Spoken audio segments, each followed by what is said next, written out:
पुराने काल में जहां हमारा देश चिकित्सा और विज्ञान में सबसे आगे था, वहीं उसका खेलों में भी कोई जवाब नहीं था। और उन्हीं खेलों में से एक है कैरम बोर्ड, जिसको हमारे देश में 18वीं शताब्दी से भी पहले से खेलते आ रहे और इसी की वजह से दुनिया के दो सबसे लोकप्रिय खेल बास्केटबॉल और फुटबॉल की खोज हुई थी। मगर क्या आप जानते हैं आम सा दिखने वाला कैरम बोर्ड फैक्ट्री में कैसे बनता है? नहीं तो चलिए आपको दिखाते हैं और साथ ही जानेंगे इसके पीछे का इतिहास। तो कैरम बोर्ड बनाने के लिए सबसे पहले कीकर की लकड़ी को काट के इससे फ्रेम तैयार करा जाता है। तो यहाँ पे आप देख सकते हैं सबसे पहले मोटा सा लकड़ी का गट्ठा लिया गया जिसे काट काट के फ्रेम तैयार करा जाएगा। तो सबसे पहले दो बड़े हिस्सों में काटा जाता है और उसके बाद जितना बड़ा फ्रेम बनाना होता है, मतलब जितना बड़ा कैरम बोर्ड बनाना होता है, उसी के अनुसार इसकी लकड़ी के छोटे छोटे टुकड़े करे जाते हैं। तो यहाँ पे आप देख सकते हैं लकड़ी के सारे टुकड़े कर लिए गए। अब बारी आती है इसकी घिसाई करने की।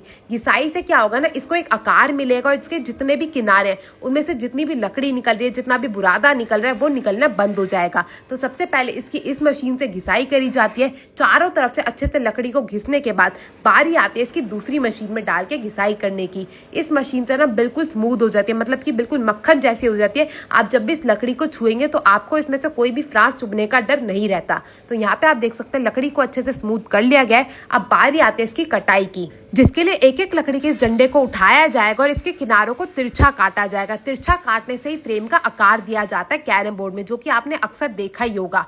तो हर लकड़ी के हिस्से के दोनों तरफ से किनारों को काटने के बाद इसी प्रकार से 4 टुकड़े जैसे तैयार जाएंगे, उनसे तैयार करा जाएगा फ्रेम। तो यहाँ पे आप देख सकते हैं हमारी लकड़ी अच्छे से दोनों तरफ से किनारे कट के तैयार हो चुकी है। अब बारी आते इन्हें जोड़ के फ्रेम तैयार करने की, जिसके लिए इन्हें दूसरी जगह लाया जाता है। और उसके बाद यहाँ पे ली जाती है फेविकॉल। तो ये जो आप फेविकॉल देख रहे हैं खास तौर पर इसी फ्रेम को जोड़ने के लिए इस्तेमाल करी जाती है। इसी के लिए सबसे पहले दोनों तरफ से किनारों पर फेविकॉल लगाई जाएगी और उसके बाद दूसरी लकड़ी का हिस्सा उठाया जाएगा। उसके भी एक किनारे पे यहाँ पे फेविकॉल लगाई जाएगी और जो दूसरा किनारा है जिसपे फेविकॉल नहीं लगी है, उससे जो हमारे पुरानी लकड़ी थी ना जिसपे फेविकॉल लगी थी, उससे जोड़ दिया जाएगा। अब इस फ्रेम में और भी ज्यादा मजबूती लाने के लिए यहाँ पे पट्टी लगाई जाती है। जो आप छोटी छोटी सी पट्टियां देख रहे हैं ना लोहे की, इसी से जो है फ्रेम में मजबूती आती है और तभी तो हमारा जो कैरम बोर्ड होता है वो सालों साल ऐसी रहता है। इसी प्रकार से चारों टुकड़ी को लकड़ी के जोड़ दिया जाएगा और पट्टी लगा के इसे मजबूत करके हमारा जो फ्रेम है उसे तैयार कर लिया जाएगा। फ्रेम तैयार करने के बाद इसको दोनों तरफ से पट्टियों से जोड़ा जाता है ताकि ये सालों साल तक खराब ना रहे। और जैसे हमारा फ्रेम बनके तैयार जाएगा, इसे लाया जाएगा फैक्ट्री में अंदर की ओर, जहाँ सबसे पहले इसके किनारों को और भी ज्यादा मजबूत करने के लिए, ताकि जो हमारी मोटी सी पिलाई इसके ऊपर लगाई जाएगी उसका वजन उठा सके, इसके किनारों में छोटी छोटी कीले ठोकी जाती है। कीले लगाने के बाद बारी आती है चाक मिट्टी लगाने की। तो जहां जहां हमने पट्टियां लगाई थी उन्हीं पे जो है चाक मिट्टी लगाई जाती है, ताकि जो भी पट्टी का लोहे का टुकड़ा है ना वो आपके हाथ में ना लगे जब भी आप कैरम बोर्ड खेलें। इसी प्रकार से दोनों तरफ से चाक मिट्टी लगा के उसे सूखने के लिए छोड़ दिया जाता है एक दिन के लिए। और उसके बाद बारी आती है फ्रेम पे रेतमार करके पेंट करने की। तो यहाँ पे आप देख सकते हैं चारों तरफ से फ्रेम पे रेतमार करा जा रहा है। उसके बाद ये आ गया पेंट, जिसको लगाया जाएगा फ्रेम के ऊपर। एक एक करके धीरे धीरे पूरे फ्रेम को जो है काले पेंट से रंग कर दिया जाता है। तो यहाँ पे आप देख सकते हैं बहुत ही सावधानी से करा जाता है। चारों तरफ से फ्रेम को रंग करने के बाद अंदर बाहर से इसे सूखने के लिए छोड़ दिया जाता है। करीबन 2 दिन लग जाते हैं फ्रेम को सूखने में। अब बारी आती है उसकी पिलाई तैयार करने की। तो पिलाई पे छपाई करने के लिए स्क्रीन लगाई जाती है, जिसपे सबसे पहले लाल रंग डाला जाता है और लाल रंग की शाई से जो है यहाँ पे छपाई करी जाती है। तो लाल रंग छापने के बाद इसको छोड़ दिया जाता है सूखने के लिए और जैसे ही फ्रेम सूख के तैयार हो जाता है, बारी आती है काले रंग की छपाई की। तो आपने अक्सर देखा होगा, जितना भी आपने कैरम बोर्ड देखा हो, जिस भी कंपनी का देखा हो, उसे लाल और काला ही इसलिए करा जाता है ताकि आपको दूर से भी पहचान हो सके।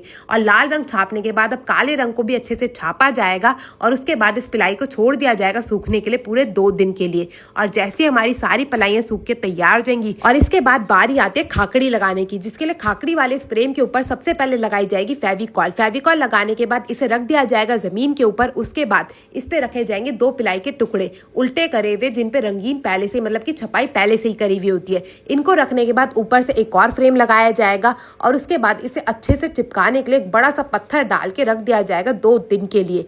और 2 दिन बाद जैसे ही हमारे फ्रेम अच्छे से पिलाई पे चिपक के तैयार हो जाएगा, बारी आती है हर एक चीज को आपस में जोड़ने की, जिसके लिए सबसे पहले बड़ा सा काला फ्रेम लिया गया है और उसके बाद ये आ गया हमारा पिलाई का टुकड़ा, जिसे अब आपस में चिपकाया जाएगा, जिसके लिए यहाँ पे इस बड़े से स्टेपलर मशीन की सहायता ली जाती है। इसी मशीन की सहायता से बहुत ही मजबूती से इसके चारों तरफ से किनारों को चिपकाया जाता है। अब इसमें और भी ज्यादा मजबूती देने के लिए यहाँ पे छोटे छोटे से लकड़ी के टुकड़े लिए जाते हैं। इसे भी चारों तरफ से किनारों में अच्छे से चिपकाया जाता है ताकि आपका जो कैरम बोर्ड है वो मजबूती से सालों साल टिका रहे।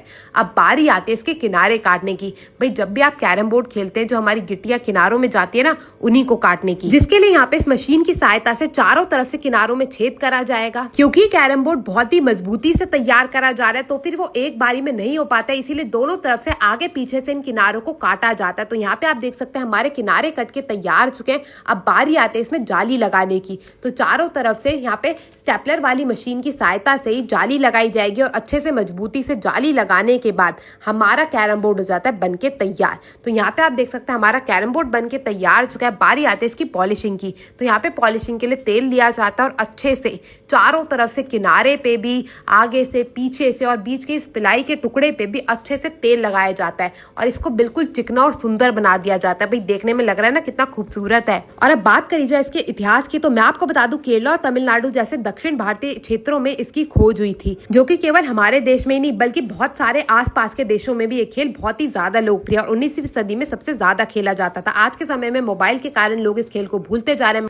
मगर ये खेल बहुत ही ज्यादा रोमांचक है। तो आप भी अपने परिवार के साथ जरूर खेलेगा। अब चलते हैं यहाँ के ओनर से करते हैं थोड़ी बातचीत। नमस्कार सर, कैसे हैं? नमस्कार जी।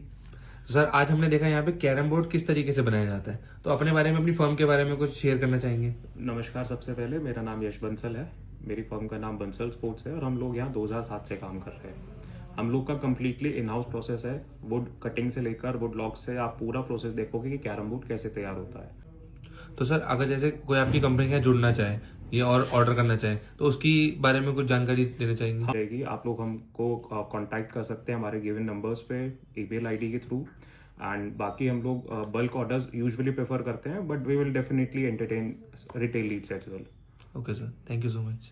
तो आप लोग भी इस मोबाइल की दुनिया से बाहर निकले और कैरम बोर्ड जैसे रोमांचक खेल का फायदा उठाइए। अगर आपको एक खेल खेलना बहुत ही ज्यादा पसंद है तो इस वीडियो को अपने दोस्तों के साथ जरूर शेयर करेगा। मैं आपसे मिलूंगी अगली वीडियो में, तब तक के लिए टेक केयर, गुड बाय।